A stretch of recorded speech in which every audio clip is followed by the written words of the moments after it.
ড্রাইভারের প্রথম কাজ হলো সে ড্রাইভিং সিটে বসা সিটটা ঠিক করবো, সেই সিটটা ঠিক করব। এরপরে কি ঠিক করব?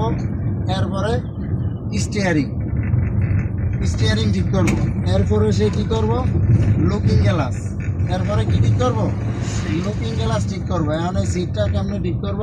সে বসার পরে দেখবো যে তার পায়ে ব্রেকটা ঠিকমতো কন্ট্রোল হয় কিনা। কন্ট্রোল না হইলে সিটটা আগে লাগলে আগে, পিছের যেদিকে হয় আপ ডাউন করে সিটটা সেটিং করতে হইব।